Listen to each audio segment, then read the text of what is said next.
What's up guys, Houndish here, and today we're jumping in with some quick Destiny 2 news updates and content to round up for this week. We'll talk about some of the new quest and mission content, and a minor tease to our new Stasis abilities that we'll be seeing in September. There's some pretty cool stuff there, but also we're going to speak about some of the content we'll see toward the tail end of this season, how that could potentially play into what we get in September, and a couple of the gameplay changes that we'll see. But also, we're going to round up some update changes from this week, adjustments to bounties, banned exotic perks, upcoming loot drops, and a few other things in the video. So guys, as always, if you do enjoy this one, a rating below very much helps me out on the channel, but otherwise, let's get into it. And of course, with the weekly reset, we had the recurring means to an end and interference mission for the week. So initially we need to run Contact as always, but then collect Umbral Traces in Menagerie, Crucible, Trials, and Heroic Adventures. You can really do this anywhere. Took a couple of Menagerie runs for us to get it done. And then of course in the Interference mission, Eris had some new dialogue at the end. And ultimately, the lore we received this week teases about Stasis coming in the fall. But first, if you wanted to recap, this is what Eris has to say in the Interference mission for this week. This message means contrast in the naturalistic sense, but also implies a judgment.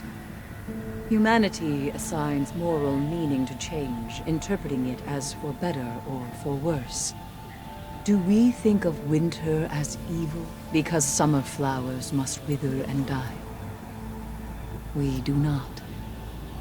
And the darkness asks us why.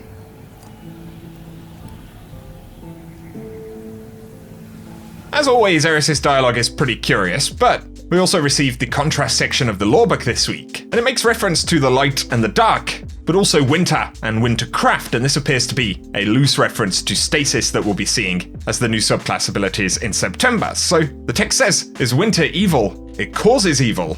It leads us into evil choices through scarcity and pain, but water is the result of a natural circumstance. Even if it had a mind, it could never choose to become an endless summer. It would always hurt us simply by being itself. Does that make it evil? And if we were to build shelters and weapons out of ice, would we become evil? Survival in winter requires wintercraft. Survival in darkness requires a new idea of good and evil. One that will not collapse into moral indifference, or we will all be dredgens in the end. So it's interesting that darkness abilities, or those that sit somewhere between the light and the dark, are coming to the game. And we've heard about these for some time, and obviously Stasis is really formed of, at least in one part, ice, right? But we've had other small references to stuff like this happening in the future. Even the Stranger originally saying the line between light and dark is so very thin, and that a side should always be taken, even if it's the wrong side. There are a few parallels between that lore, and the three main characters, right, Eris, the Drifter, and the Stranger, and so we'll see how they factor into what's about to happen, but also it appears that we're going to bend the rules a little bit as Guardians. And of course in gameplay terms the other day, we mentioned that Luke Smith had said these subclasses will be different to how the current subclasses are selected, and they're not going to be locked diamonds, but will be a brand new model that allows for much more player choice and flexibility than the current Arc, Solar, and Void subclasses have. And once again, that deeper customization for subclass trees is going to be much appreciated. So just cool to kind of make the connection between that little bit of lore, some of the teasers and references,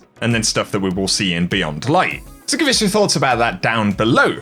Here though, let's get into some quick shouts for this week. Something to bear in mind in case you have been waiting for it, but players have highlighted that the Mars Wanted bounty and Triumph for the Eye in the Dark is finally available again at the Spider. This one hasn't been up for quite some time, and of course, we don't know about future availability for various bounties, triumphs, and things like that depending on location, so worth looking out for a few of these things at the moment. In the game just yesterday though, we had update 2.9.1.1. This was kind of an unexpected update, but there are a couple of interesting changes there. So for investment initially, they fixed a problem where advanced pyramid focusing was only rewarding 50 altered element instead of 150, which was stated on the Triumph. But also we've got a change to bounties here. And to help players optimize daily weapon bounties, Banshee now picks 6 new weapon types to focus on each week. And so we'll see 3 primary, 1 special, and 2 heavy. But Cosmo added onto this that the wording in the patch was a little bit confusing, and Banshee's picks will actually end up affecting the weapon bounties that Shax, Zavala, and the Drifter has at the same time. So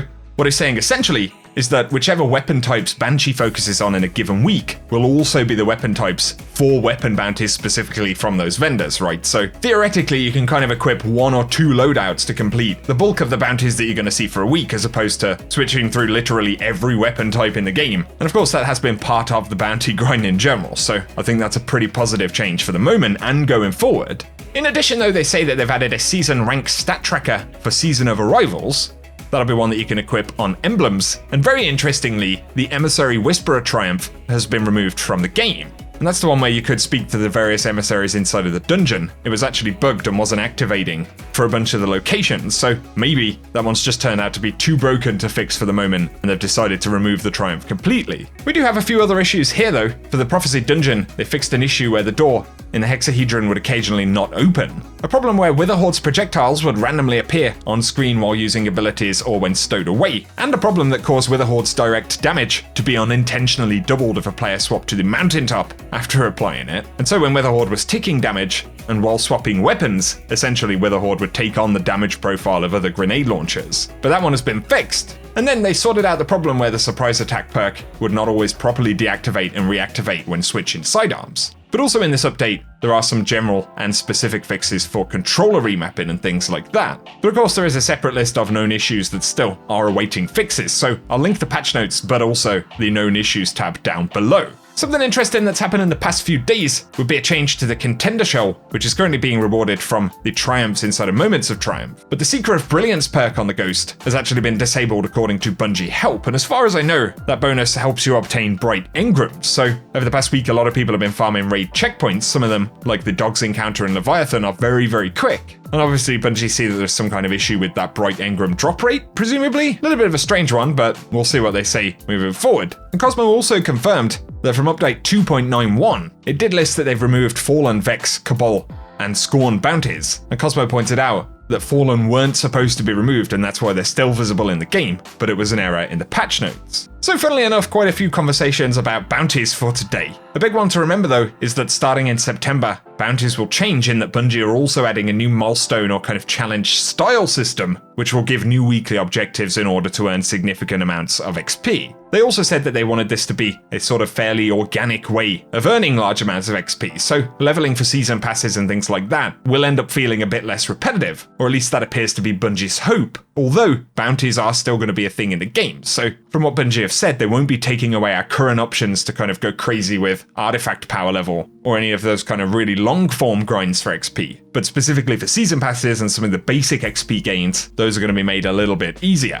But back to the raid farming subject and everything going on at the moment. Tom Farnsworth from Bungie, who's actually one of the leads for Season of Arrivals, did point out that armor, exotics, and weapons from encounter chests in the raids are farmable, and that includes the 5-year 1 and 2 raids from Moments of Triumph. But specifically for catalysts and secret chests, they aren't currently farmable, although you can get the Triumph progress by completing the 5 featured raids. They have said that they're going to look into whether they can make catalysts and things like that farmable as well. And of course that would be useful, especially if they aren't going to be re-itemized for year 4. Although DMG has separately said that for existing catalysts in the game that do rely on current destinations that'll be removed, they are currently planning exactly how those will continue to drop and things like that. Now though, for a brief roundup of the roadmap ahead for this season. Of course, we have spoken about a lot of the upcoming content, but with Moments of Triumph in full swing and Ruinous Effigy in the game, for the moment, August 11th is the next date on the roadmap at least, with Solstice of Heroes. And of course, we've now seen the armor, which does look very good. However, the Traveler's Chosen ornament and the date listed for it, as we've discussed previously, has been moved back in Eververse, so it's actually not listed until early September. But the Evacuation exotic quest, which is what that's linked to,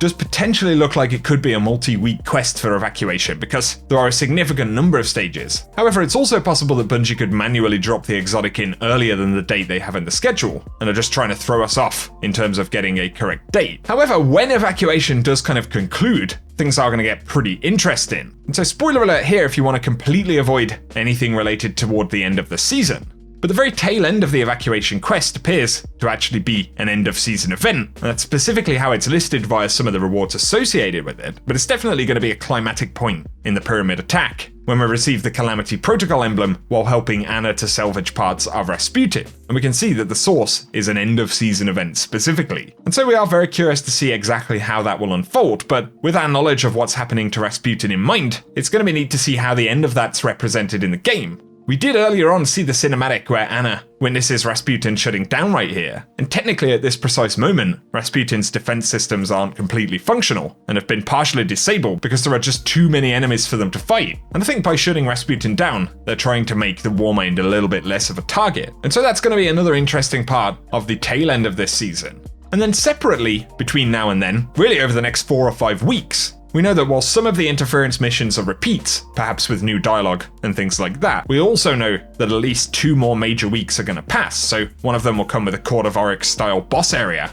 We also know of an encounter with Nokris happening at some point, and Nokris has been talking to us throughout the interference story thus far. But then there's also a pyramid statue room, perhaps teasing omens of the future. All of these ones have been shared by JB3, the infamous Out of Bounds guy, so I'll link his channel down below. But at least that means that in terms of story beats, there are going to be a couple of additional items between now and the end of the season. And that is completely separate from additional reveals for Beyond Light and the content we're going to get in September. So once again, Bungie will be taking part in Summer Game Fest.